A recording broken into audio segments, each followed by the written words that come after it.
Hallo und herzlich willkommen bei Sugar Princess. Herzlich willkommen auch an alle Neuen, die jetzt auf dem Kanal wieder sind. Ich freue mich sehr, dass so viele Leute dazugekommen sind.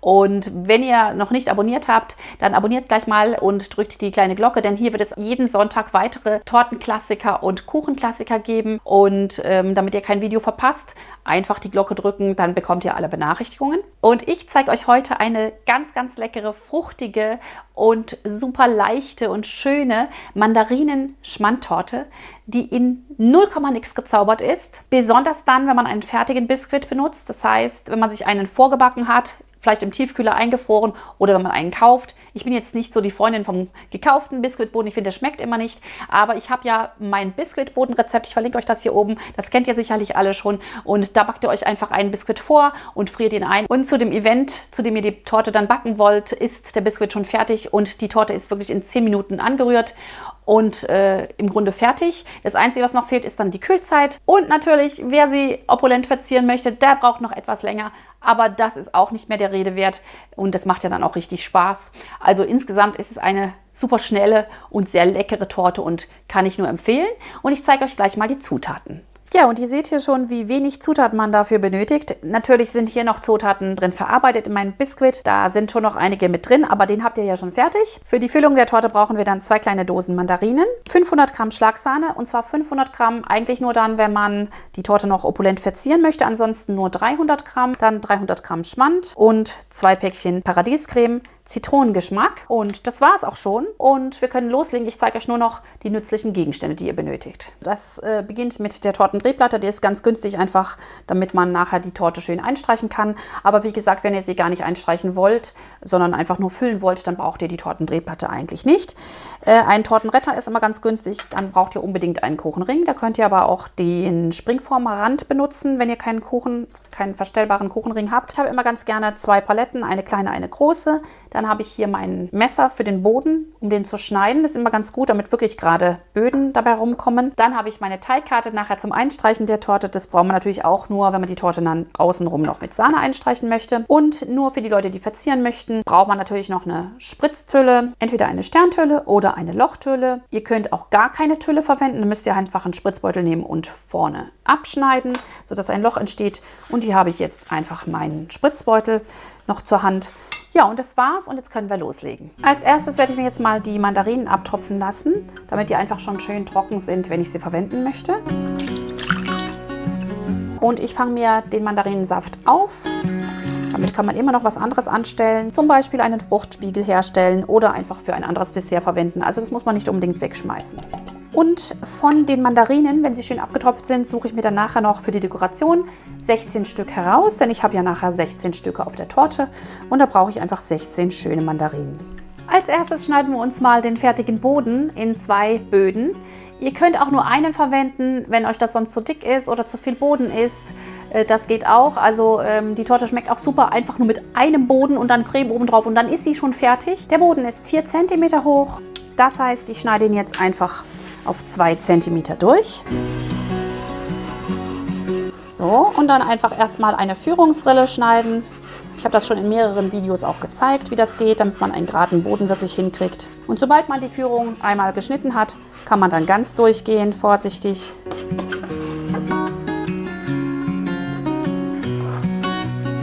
Und wir haben 2 wunderschöne, glatte und fluffige Böden. Einfach perfekt. Ja, und die können wir uns jetzt füllen. Dazu kommt jetzt der untere Boden direkt auf den Tortenretter oder natürlich auch direkt auf die Platte, wenn ihr die Torte nicht einfrieren wollt. Ich stelle hier meinen Kuchenring drumherum. Da könnt ihr natürlich auch den Rand der Form nehmen. Und jetzt können wir uns schon die Creme herstellen.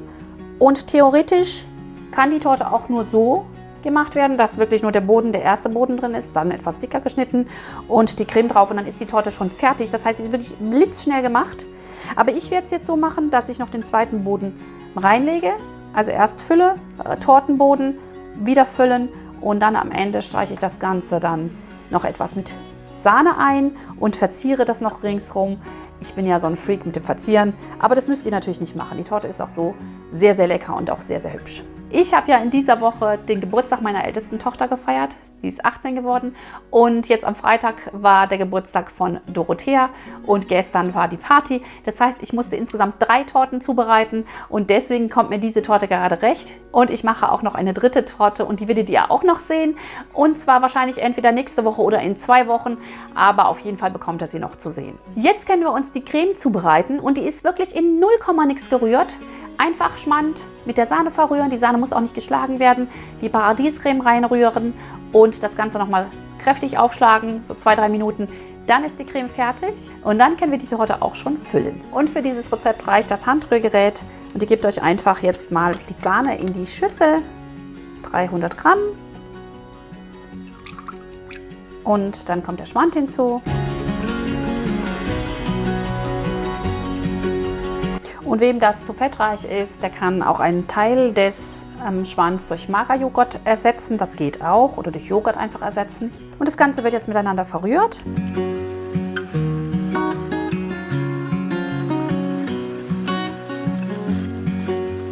Und jetzt kann die Paradiescreme reingerührt werden. Und das Ganze wird nochmal 3 Minuten aufgeschlagen und dann ist die Creme fertig.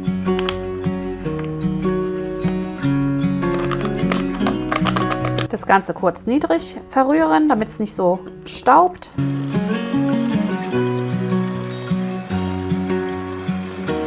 Und dann das Ganze auf höchster Stufe 3 Minuten ungefähr aufschlagen.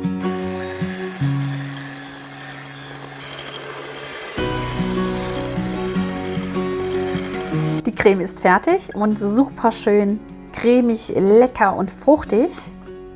Und hat eine schöne gelbe, pastellgelbe Farbe. Und jetzt habe ich mir hier schon aus den Mandarinen meine 16 Stück für die Dekoration beiseite gelegt. Das müsst ihr natürlich nicht machen, wenn ihr nicht dekorieren wollt. Die anderen abgetropften Mandarinen können jetzt hier mit rein. Ihr könnt sie entweder noch ein bisschen klein zupfen oder auch ganz auf den Boden geben oder ganz in die Creme geben.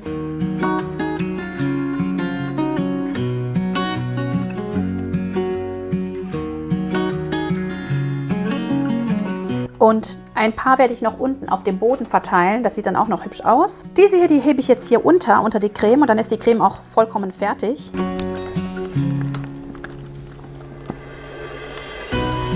Ja, ich habe jetzt wieder meinen Boden hier und gebe jetzt erstmal einen Teil der Creme, ein bisschen was auf den Boden drauf und lege dann noch ein paar Mandarinen oben drüber. Mit der Palette einfach gerade glatt streichen innen drin.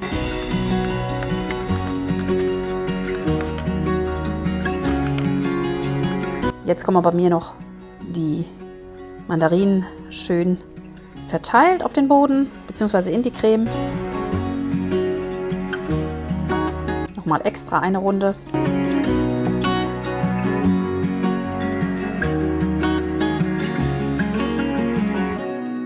Und noch etwas Creme oben drüber. Das wieder darüber verstreichen. So, und ich gebe jetzt meinen zweiten Boden hier in die Mitte rein. Aber ihr könnt ihn auch als Abschluss oben drauf geben. Das ist jetzt euch überlassen. So. Und der Rest der Creme, der kommt jetzt oben drauf.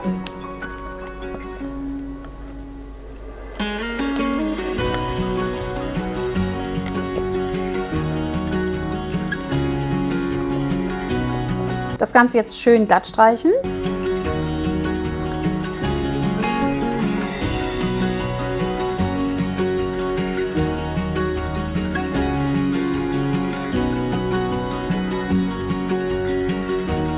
Und im Prinzip, wenn die Torte jetzt glatt gestrichen ist und ihr sie gekühlt habt, ist sie auch schon fertig. Ihr könnt sie einfach so jetzt servieren. Das ist dann sozusagen eine Naked Mandarinen-Schmandcake. Ich werde noch eine Schicht Sahne drumherum machen und sie noch ein bisschen verzieren. Aber wie gesagt, das ist vollkommen optional. Ihr könnt natürlich auch jetzt sie einfach kalt stellen und dann die letzten Mandarinen noch oben drauf legen als Dekoration und sie dann einfach servieren. Zum Kaltstellen am besten die Torte jetzt einfach abdecken.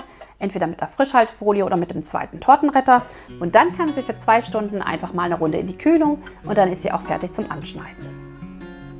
Ich wäre aber nicht ich, wenn ich die Torte jetzt so lassen würde. Ich werde jetzt trotzdem noch nach der Kühlzeit etwas Sahne aufschlagen und die Torte ringsrum einstreichen oder mal schauen, vielleicht auch nur obendrauf 16 Rosetten spritzen und die 16 Mandarinen, die ich mir beiseite gelegt habe, obendrauf verzieren. Und dann ist die Torte für mich fertig und dann werde ich sie für euch anschneiden. Bei mir war die Torte jetzt in der Kühlung und ich schlage mir jetzt die Sahne kurz steif mit etwas Vanillezucker und etwas sahnefest. Das ist alles optional, müsst ihr nicht machen, aber ich mache es halt jetzt, weil es für den Geburtstag von Dorothea ist, wie gesagt. Und da will ich natürlich, dass die Torte besonders schön aussieht. Und dann geht das ruckzuck und die Torte ist schon fertig. Ja, und die Torte kann jetzt aus dem Ring rausgeschnitten werden.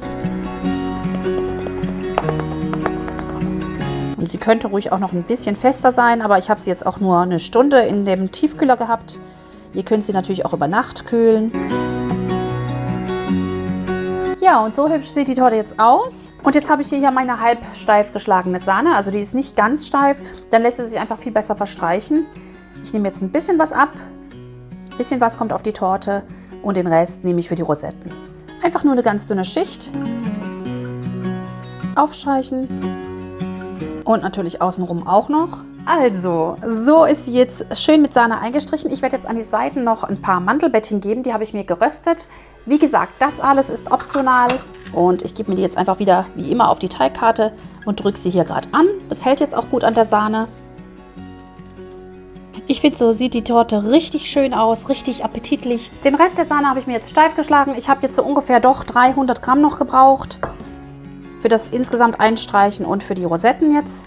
Für obendrauf. Und ihr seht hier die Tülle 1M. Einfach gerade kurz eindrücken, vorsichtig.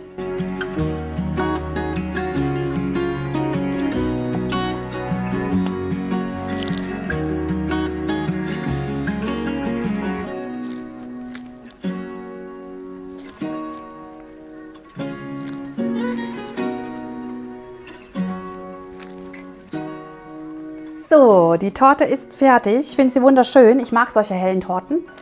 Jetzt gebe ich noch die Mandarinen oben drauf, damit man einfach direkt sehen kann, dass es eine Mandarinentorte ist. Die sollten wirklich ganz, ganz schön trocken sein und die kommen jetzt einfach hier oben auf die Rosetten.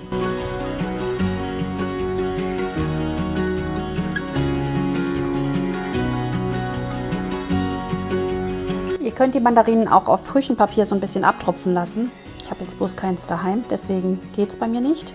Aber dann sind sie nicht so feucht. Die sind nämlich jetzt immer noch ein bisschen nass und das sollten sie eigentlich nicht sein.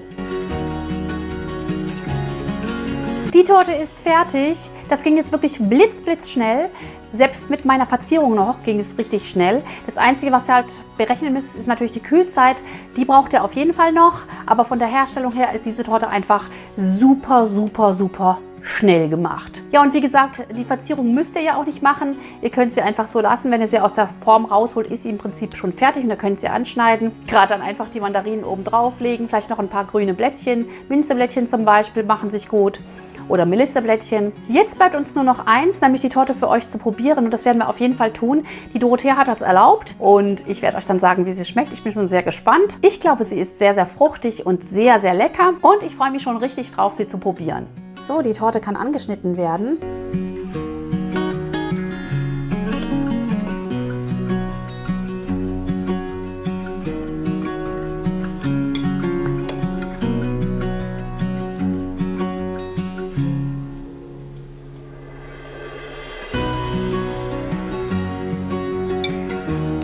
Und so sieht sie von innen aus. Ich hoffe, ihr könnt das jetzt so ein bisschen sehen. Das Stück ist natürlich nicht so groß. Und der Jo wird jetzt für euch probieren und ich werde auch noch einen kleinen Happen davon nehmen.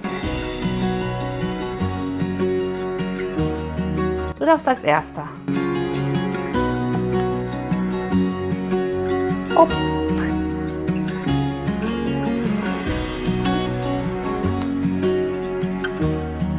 Schmeckt lecker. Wie immer, schmeckt lecker, gell? Ja. Ich probiere auch mal.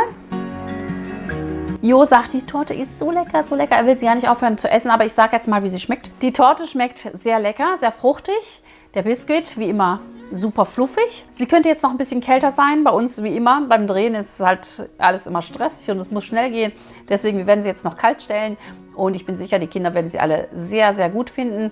Die ist richtig schön cremig, gell? Ja. Und ja, schmeckt halt nach Mandarinen. So richtig lecker.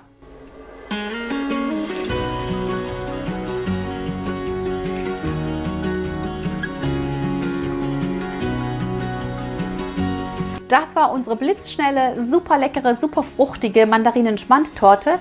Ich hoffe, euch hat das Rezept gefallen. Wenn ja, dann hinterlasst mir gern euren Daumen nach oben und vielleicht auch einen netten Kommentar. Da freue ich mich immer sehr darüber. Ich freue mich auch über Fotos eurer nachgebackenen Werke. Und wir sehen uns beim nächsten Sonntag wieder um 10 Uhr hier auf dem Kanal mit einem neuen Tortenrezept. Bis dahin alles Liebe für euch, viel Spaß beim Nachbacken und bis dann. Tschüss!